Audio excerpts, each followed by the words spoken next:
The starting grid with Santos and Wease bringing the field down. Michael Lewis, who we saw the night before the 500 have a good run, will start third. Mr. Excitement, Brad Loyette, inside row number 4. Jerry Kuncher, point leader, will start 10th alongside Ron Gregory, former winner the night before the 500. Hagan and Jones will fill out row number 6 with David Gow. Jay Drake will start 14th, and Josh Wise back in the 15th spot for Tony Stewart. Davey Ray making his first pavement start of the year with the National Midgets, starts at 19th. Some of the guys from the UMARA series starting back in the back with Josh Lane and Terry Ahern, and Steve Finnis, a 4-time UMARA champion, Jack. Wasn't here Friday for practice, came this morning. Rears. But right now the seat belts are cinched up tight. We're looking for a green flag this time around. Field looks good, comes up to speed, and at the drop of the green flag, who will lead this field down into turn number 1? Well, Bobby Santos right to the inside of the racetrack. You can see concrete here at the Milwaukee Mile, asphalt right on the groove on the inside. That's where a lot of these guys will run, is right around the inside, the shortest way around. And Billy Wease already taking a look to the inside. Wease tried to squeeze his way into turn number 3 and then had a little bit of a bobble. Now gathers it back in. It is all Franklin, Massachusetts driver Bobby Santos III to lead lap number 1 of the 25 schedule. Talked to Billy Wease earlier today, Jack, and he said, hey, if you can't get underneath him, you can drive right around the outside. So look for the second group to come in, as Wease already a little loose there off turn 2, and that's not a good sign this early. Starting to see a little smoke off that right rear. Meanwhile, caution is out. David Byrne, who started 18th, has brought caution number 1 out with only 1 lap in the record books. David Byrne, his 3rd start this year with the National Midgets, finished 17th at Columbus, his best run 11th at O'Reilly Raceway Park the night before the 500. So the yellow is out. This will slow the field down, and if I am Bobby Santos III, I am sure by now I have received the information that I'm going to have my hands full all afternoon with the protege that Roger Penske has chosen to possibly drive one of his cars in the future, who is driving number 80 today. Let's take a look and see if we can see what happened. The 88 car got a little high, and that walked for him, but what we've seen in just 1 lap, Billy Wease has other ideas. When I first walked into the track as we go green, I took a look and thought the 80 car looked fast, just sitting in the pits, and right there underneath Bobby Santos, Billy Wease now out front. Surprise of surprises. So it drops Santos back to 2nd. Michael Lewis is in 3rd, and then the Toyota team is in 4th. Let's watch this pass once again. You can see Billy Wease already a little loose there. You can see him playing on the wheel off turn 2, and that's not a good sign. With the fuel load these cars run, as that goes away, these cars already very light, Jack, 900-pound minimum. You lose weight, the rear end gets loose, you light up that right rear tire, and that's not good. Looks like we've got a move by Dave Darland in car number 9 on the inside. The challenge is for 3rd spot. Meanwhile, up front, you're riding on board with Bobby Santos III. Well, from practice to qualifying, Billy Wease picked up almost 6/10, so they got a lot better after that first hot lap session early yesterday morning. And right now, he's already pulling away from Santos, so kind of a shocker early in this race. Dave Darland, as we said, 4th in the point standings at this point in the season, and a big win for Darland today might help him. For Dave Steele, he's just learning about the backup car that he was forced to qualify after they had problems in the first practice session. Yeah, normally Dave Steele in the 91, he's in the number 19, a whole host of Toyota-powered entries for Steve Lewis 9 Racing this year, but you're right, having to figure out if that car is just as good as the 91 is Bobby Santos trying to run back down your leader, Billy Wease. On the side of that 80 car, Jack, a new sponsor, Go Fast Sports, as he lights up the right rear, and Billy Wease is going fast already. Rob, when you light the right rear up like that as early in the race as Billy Wease is, what does that tell you about down the road? Yeah, this thing's only going to get looser. You can sometimes, with the onboard adjustments, tighten the car or loosen the car up as the race goes on, but it's very hard to keep the car tight. And if that right rear's already hot here as we're a few laps in, it's only going to get worse for Billy Wease. So while Billy Wease is a development driver for Roger Penske, Bobby Santos III is part of the Ford development program. Bob East Jr. came through that and is now running the NASCAR Craftsman Truck Series. And now it's Bobby Santos's ride. As 5 laps into the record books, it's Wease, a little bit of surprise leader over Santos. And boy, Wease continues to just have this car sideways out of the corners. Bobby Santos trying to conserve those rear tires, running very smooth on the inside of the racetrack. as the 05 Mr. Excitement, Brad Loyette, takes a look to the inside of the 97 of Darren Hagan. Kind of fun to watch these midgets just tuck their left front tire right down on the white line as Loyette did. And then all of a sudden, get it a little sideways, you begin to think you're a little bit of a dirt tracker, as now we've got a challenge for the lead. Yeah, Bobby Santos running that second spot, as I said, very smooth, trying to keep the tires underneath him. He knows this is a 25-mile race, as it looks like the 74 of Brad Kuhn slowing on the racetrack. Meanwhile, on the racetrack, Dave Steele gets by the number 97 of Darren Hagan and takes that position, or does he? He does. Trouble for Josh Wise, though. Here's Brianne. Josh Wise, the defending USAC Midgets champion, out of the car. Josh, tell us what happened. Just had some steering problems. When we pushed off, it was a little tight, and we came in and checked the fluid level, and it was all right, so it must have been a bad pump or something. So the problems for Tony Stewart Racing that have started and existed almost the entire season continue as now it looks, Rob, yes, we have another caution. Second of the afternoon, and it is for Brad Kuhn, who failed to make it down onto pit road after he encountered those problems a couple of laps ago. Yeah, we saw him slow down a few laps ago. Kuhn, of course, leading National Midget Driver of the Year standings. One added bonus there to get to the front of the field. But look at this restart. They're bunching up there as Billy Wease pulls away a big jump for the 80 of Billy Wease as we're green once again. Like a jack in the box. He just squirts down into turn number one. But the battle is between Darren Hagan, one of the Keith Kunz Motorsports entries, and Dave Darlin. Darlin slips to the inside and takes over the third spot. Well, Darren Hagan's been running the top this whole race early here, going right to the outside, moving up through the field as he started back in the 11th spot, already running in the top 5, so give a call to the 97. And look who's starting to poke his nose to the rear deck lid of the number 97. It's the 05 of Brad Loyette. Loyette trying the inside, down low, takes the low side. Is he going to be able to hold it? Will he be able? There's a little bobble there, gets a little sideways, but he does get by Darren Hagan and moves into 4th spot.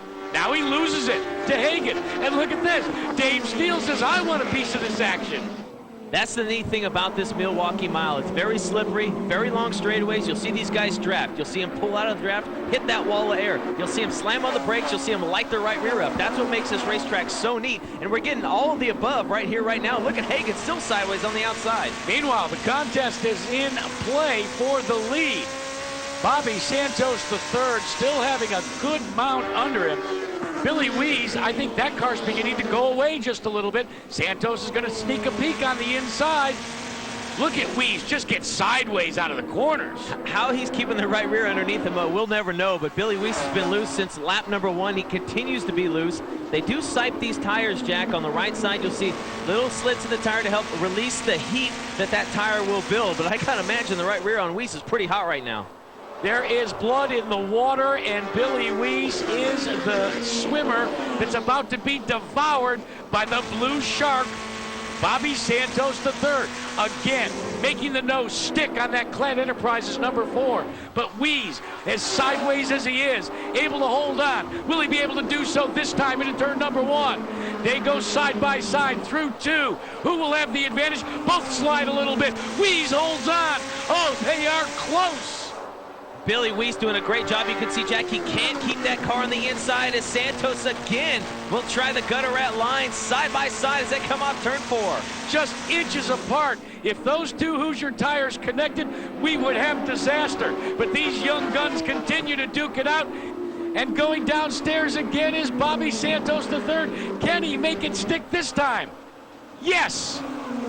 A great move on the inside, and I think that proves that Santos' car isn't too loose. He didn't heat up that right rear. Right around the inside takes the lead. Bobby Santos is definitely the hot story this season. 33, what happened to the car? Oh, not a whole lot. The engine was just getting real warm there, and I seen a lot of them cars coming up on me, so we just figured instead of wasting our efforts here, we just decided to pull it in.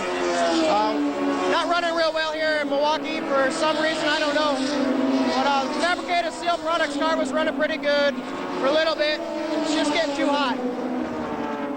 What about our current point leader in the national title chase? Jerry Kunz Jr. not really getting the kind of run, Rob, that he would like in terms of increasing that 1-point advantage over an absent Brian Clausen. Currently, he's posted in the 6th position. Well, for Jerry Coons at this point, really not a factor for the win. As you said, he wants to garner as many points as he can as he runs right in front of the 97, normally driven by Jay Drake. Today has Darren Hagen in it, and the 7 Baldwin Brothers Racing entry of Cole Carter. Now, the reason that Hagen is in the 97 is so that Keith Coons Motorsports can get some of the owner's points that would normally go to Brian Clausen if he had been allowed to drive the number 67. And Jack, you can see Darren Hagen very loose off the corner. It seems to be the MO here today at Milwaukee. Everybody is loose all the way around this 1-mile racetrack. Except for your leader, Bobby Santos III. Have not seen any smoke coming off the right rear of his Hoosier. Dave Darland having a good run, trying to gain some points on the absent Brian Clausen, currently 4th in the points, currently running in the 3rd position. Look at that crossover move by Cole Carter on Darren Hagen. That was awesome. That's the Milwaukee Mile slide job right there at its finest. Cole Carter, as he puts his hand out, give him a little sign to Darren Hagen, say thanks for letting me by, but a great move on the inside. I don't think Hagen knew he was coming. Let's go back to the battle for 3rd spot, the battle of white cars. Sandwiched in between the 2 Steve Lewis Toyota-powered entries is Brad Loyette having a good run today with Dave Darland in front of him, and the bottom side of the sandwich is the 19 of Dave Steele. 2 Lewis cars running in the top 5. Well, Brad Loyette, he's a graduate out of the Ford Focus Series. Talked with him earlier, said he thought it really helped him to learn to drive the full USAC Midget, a lot more power, but a guy can handle that power, the Clorex Platinum Enterprises number 4, Bobby Santos. Taking a look at this Milwaukee Mile from about, 1,500 feet as Bobby Santos leads Billy Wease. Darling, have to worry about that right now. Keith Coons Motorsports has certainly shown their prowess throughout the course of this season and previous seasons. So as Billy Wease tries to chase down your leader, let's go trackside one more time for an update from Brianne Pettigos. Billy Wease in the number 80 car has got to be feeling some pressure this weekend. Right now he's battling for 1st position with Bobby Santos, but his boss, Roger Penske, is here at the track keeping an eye on this young development driver. As we ride on board the Bob East-clad Enterprises Clorox Ford Motorsports Special, you know, for a kid like Billy Wease, that's got to be a big deal to have someone like Roger Penske watching over your career. Someone's going to pick up this kid as well. Brad Loyette, one of the young guns in midget racing, doing a great job today here in the Milwaukee Mile. I tell you what, the kid from Sunset Hills, Missouri, he'll turn 19 at the end of the year.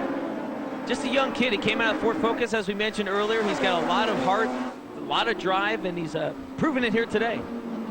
Watching Dave Darland. Now watch him when he comes out of the corner. Gets a little sideways. There is no question. A lot of these cars, the Hoosier tires, not that that's a bad tire, it's a hard compound tire that they run, mandated by USAC, but they're just burning the skin right off them. The only driver that I haven't seen that has not done that is your leader right there in the Bobby East prepared number 4 for Bobby Santos III. Well, one thing that's new for these national guys is right there, Santos gets a little loose, but a lot of the fuel burning off, as you see Bob East, the crew chief there for Bobby Santos. USAC goes from a 7.5 right rear compound to a 7.8. A little bit harder tire this year, and a lot of these drivers and crew chiefs are having trouble adapting to that harder right rear. As Billy Wease, how there's any rubber left there, I'll never know. It's a hard compound tire. It smokes, but it isn't wearing out. Your leader is gone. He started on the pole. If you just joined us, this car was the fastest in European-style time trials, and now he is slicing through race traffic as he continues to lap some of the back markers. And as we watch on board, even his car's starting to get a little dicey as he's sawing at the wheel a little bit more than he has in the past. White flag about to be displayed. 1 mile to go for this man who has already won more USAC midget races than any other driver and competes only on the pavement here in USAC in 2006. Bobby Santos III, a 3rd-generation racer who has taken over this ride from Bob East Jr. and is now calling it the ride of the lifetime. He comes down the front straightaway and he will win the Toyota Midget Classic 25 here at the famed Milwaukee Mile. Finishing in 2nd will be Dave Darland. Dave Steele tries to take 3rd from Brad Loyette, but he will settle for 4th, and 5th will go to your current points leader, Jerry Coons Jr. Well, terrific win for Bobby Santos. He is continuing his dominance on the pavement.